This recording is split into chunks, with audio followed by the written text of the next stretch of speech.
Target 2026।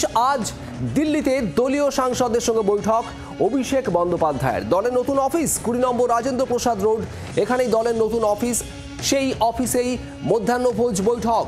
আর এই বৈঠকে SIR নিয়ে সংসদে লড়াইয়ের রণকৌশল আলোচনা। বাংলাকে অপমানিতও আলোচনা হবে বৈঠকে। এবার থেকে অধিবেশন শুরুর আগে সংসদের অফিসে আসতে হবে সাংসদদের। প্রতিদিন অধিবেশন শুরুর আগে সাংসদদের সঙ্গে আলোচনা করবেন দলনেতা। লোকসভায় তৃণমূলের দলনেতা হয়েছেন অভিষেক বন্দ্যোপাধ্যায়। আর তারপর আজ দলীয় দপ্তরে বৈঠক করবেন, সাংসদদের সঙ্গে মিলিত হবেন অভিষেক বন্দ্যোপাধ্যায়। দলীয় সাংসদদের সঙ্গে দলের নতুন অফিস 20 নম্বর রাজেন্দ্র প্রসাদ রোডে হবে বৈঠক। মধ্যাহ্নভোজ আর তারপরই বৈঠক। একাধিক বিষয়ে বৈঠকে আলোচনা হতে পারে।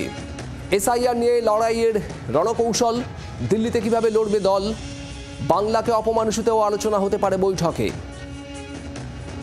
রাজীব চক্রবর্তী আমাদের প্রতিনিধি রয়েছেন আমাদের সঙ্গে। রাজীব, আজ দুপুরে দলীয় সাংসদদের সঙ্গে বৈঠক করবেন অভিষেক বন্দ্যোপাধ্যায় দলের নতুন দপ্তরে, কি খবর? দেখো, অভিষেক বন্দ্যোপাধ্যায় তিনি সদ্য দলের লোকসভার দলনেতা নির্বাচিত হয়েছেন এবং তিনি আজকে সংসদ ভবনে আসবেন এবং তারপর দলের লোকসভা এবং রাজ্যসভার সাংসদদের নিয়ে রাজেন্দ্র প্রসাদ রোড, যেটি দলের নতুন কার্যালয় তৈরি হয়েছে 20 রাজেন্দ্র প্রসাদ রোড, সেখানে তিনি মিট করবেন এবং সেই বৈঠকে মূলত দলের লোকসভা এবং রাজ্যসভায় দলের কি রণকৌশল হবে তা নিয়ে আলোচনা করবেন এবং এসআইআর পাশাপাশি বাংলা বাঙালি ইস্যু নিয়ে আলোচনা হবে। এবং তোমাকে জানিয়ে রাখি যে সাংসদদের জন্য এখন থেকে প্রত্যেক দিন সকাল 10:45 সংসদ ভবনে দলের কার্যালয়, যেটা 20B রয়েছে সংসদ সদনে, সেখানে উপস্থিত থাকা বাধ্যতামূলক করা হয়েছে। লোকসভা এবং রাজ্যসভায় সাংসদদের উপস্থিতি নিয়েও চিন্তা করছেন।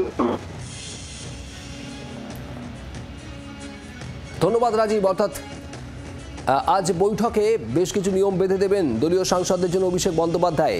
তার মধ্যে অন্যতম, প্রত্যেক দিন অধিবেশন চলাকালীন, প্রত্যেক দিন অধিবেশন শুরুর আগে সংসদের অফিস, যে নতুন অফিস তৈরি হয়েছে তৃণমূল কংগ্রেসের, সেখানে আসতে হবে। প্রতিদিন অধিবেশন শুরুর আগে সাংসদদের সঙ্গে আলোচনা করবেন দলনেতা।